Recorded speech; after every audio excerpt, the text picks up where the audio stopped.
சில பேரோட கதறல் சத்தம்லாம் இனி ரொம்ப அதிகமாக இருக்க போகுது. ஏன்னா நம்ம தான் முயற்சி பண்ணி முன்னேறி இருக்கோம்ல, சொந்த காலில் நிற்கிறோம்ல, 4 பேத்துக்கு சம்பளம் கொடுக்குற அளவுக்கு உயர்ந்திருக்கிறோம்ல. இனிமேல் சில கேவலமான ஜென்மங்களோட கதறல் சத்தம் நம்ம காது குளிர கேட்டுக்கிட்டே இருக்கும். ஆமாண்டா, நாங்கள் முயற்சி பண்ணோம், நாங்கள் உழைச்சோம், நாங்கள் கஷ்டப்பட்டோம், நாங்கள் முன்னேறி இருக்கோம். எங்களை பார்த்து பொறாமப்பட்டு சாவுங்கடா. ஏய், மற்றவனோட முன்னேற்றத்தை பார்த்து கேவலப்படுத்துகிறவங்க எல்லாருக்கும் ஒரு விஷயம் சொல்லிக்கிறேன். எங்களோட ஆரம்ப காலம் கொஞ்சம் வறுமையாக தான் இருந்தது.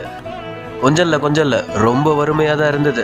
நாங்கள் சாப்பாட்டுக்கே கஷ்டப்பட்டோம், எங்கள் தொழிலை நடத்த கஷ்டப்பட்டோம், கடன் வாங்கி கஷ்டப்பட்டோம். எங்களுக்கு நீங்கள் உதவி பண்ணாட்டியும் பரவாயில்லடா, அன்னைக்கு எங்களை கேவலப்படுத்தாமல் இருந்திருக்கலாம், அசிங்கப்படுத்தாமல் இருந்திருக்கலாம், அவமானப்படுத்தாமல் இருந்திருக்கலாம். ஏன்டா நாங்களாம் முன்னேறவே கூடாதா? வாழ்க்கை ஃபுல்லாக எவங்கிட்டையாச்சும் போய் அடிமையாக வேலை பார்த்துக்கிட்டே இருக்கணும். மாதம் ஆனால் சம்பளம் வாங்கணும், அதை வச்சு டியூ கட்டணும், டியூ போட்டு வீடு வாங்கணும், அந்த டியூ கட்டியே எங்கள் வாழ்க்கையை நாங்கள் அழிச்சுக்கணும்.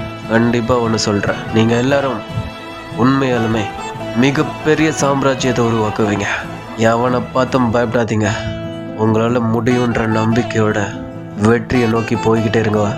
எல்லாம் வல்ல இறைவனோட ஆசையும் உங்களை பெற்ற அம்மா அப்பாவோட ஆசீர்வாதமும் என்னைக்கும் உங்களுக்கு இருக்கு. உங்கள் உழைப்பை உண்மையாக கொடுத்துக்கிட்டே இருங்க நண்பா. கண்டிப்பாக ஒரு நாள் இந்த உலகம் உங்களோடது.